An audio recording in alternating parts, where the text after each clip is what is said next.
So I've got about 200 cookbooks. Every time it's my birthday, every time it's Christmas, people know what to get me, cookbooks. I've also got a bit of an addiction to them, so I go out and buy them myself. And I think over the last 10 years, I've collected about 200 of them. This book comes from my all-time favourite series, which is the Jamie at Home series. So even if I'm a bit bored, sometimes I still watch it. And it's quite old. I mean, I don't know how old it is, probably, I don't know, 7 years old. But it still stands the test of time. The recipes in it are classics. The book is a classic. I like the way it's laid out. I like the energy behind the book. I like everything about it. I mean, I like the rustic nature of it. So something like this crispy and sticky chicken thighs. It's exactly the sort of food that I'm into. And it's a real eye-opener for people, like just how messy you can be, and how you don't have to be so exact. It's not an exact science, cooking.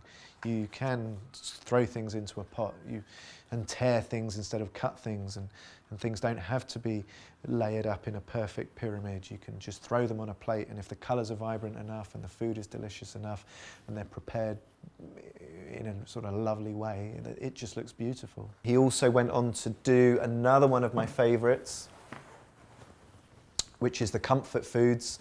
This one has stuff like lobster, mac and cheese, and sort of smooth food that puts a smile on your face. So yeah, so this is the lobster mac and cheese, and I made a homage to this dish with the crab mac and cheese. So obviously for £1 you're never going to get a lobster, but what I found was you can get tinned crab. It's actually quite good. So it's actual chunks of crab in a tin, and you make yourself quite a respectable version of lobster mac and cheese but with crab. So Pizza Pilgrims. So I think I went to one of their very, very first pop-ups years ago, and then since then they've opened a couple of stores. But they're great, so I met these two guys. They're really, really nice guys. And I met their parents. So it was like an event, it was on this rooftop, and I think it was called Forza Win or something like that, and so they cooked us pizza in an oven that they'd created on this rooftop in Shoreditch. And then, yeah, their parents were there as well. I think they're brothers. Yeah, they are brothers, yeah. But yeah, one of my favourite cookbooks ever. So look how lovely their pizzas are. Like, obviously they're using wood-fired pizza ovens, but the techniques that I've learnt from these guys are still techniques that you can use at home. Like, obviously I'm not throwing my pizzas in the air, but I can still get a nice round pizza. What else? Oh, pasta. So this is Theo Randall pasta. Because I use the same pasta recipe that I do to make wontons.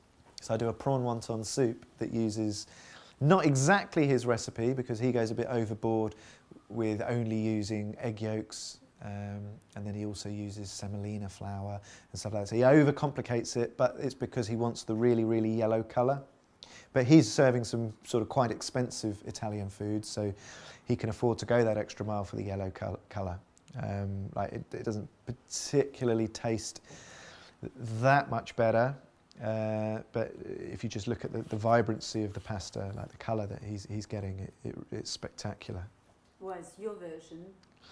My version is based on this version, but with less waste, less decadence. You wouldn't really notice the difference side by side, apart from the colour. But he has a lot of really, really nice recipes, and I like the way it's shot. Like, he's not overly fussed on the presentation. So in his restaurant, he's quite big on presentation, but in this book, it's got a very, very, very relaxed feel to it. I've got a couple of different techniques. So the first one is sort of how it's cooked. So you've got to pay special attention to like the browning of the meat, how long you put something in the oven. Like we were cooking some aubergine today, and I wanted it to be really sort of dark in colour, and I wanted it to be really chewy. And I think that you do eat with your eyes, but you know what tastes good. And if you see something that looks amazingly tasty, it just automatically looks good. So these aubergines that I was cooking today, I don't know, they just looked so tasty that it made the meal look good. And then doing a dish with rice, let's say there were 3 ingredients, obviously you'd have more rice than you would meat. So you start off with a layer of rice, and then you put the layer of vegetables, and then you put the meat on top. And then it means that you don't see all of the rice, you just see the rice poking out around the bottom of it. And that's quite a good technique for presentation. Right, let's have a look at another one.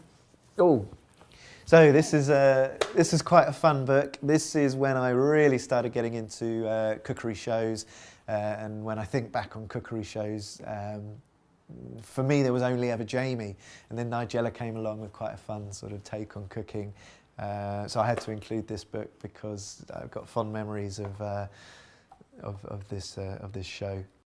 Here's another one. So this is one of the first books that got me into the intricacies of cooking. So I always used to be in love with the idea of cooking and the sort of slapdash Jamie sort of chuck it in the pot and fabulous things happen. But this got me into the science of cooking. So this is Marcus Waring, who used to work, I think he used to work with Gordon Ramsay, and he's gone into some real immense detail on exactly the perfect way to make some of these key dishes.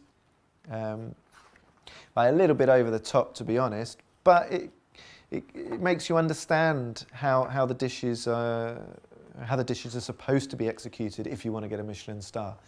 Like he's chosen simple recipes here, but you can see his attention to detail. Marcus Waring knows his ingredients, and he knows exactly how they will behave under certain circumstances, and he knows how to make them behave to get to the ultimate dish. So I've taken a lot from this book.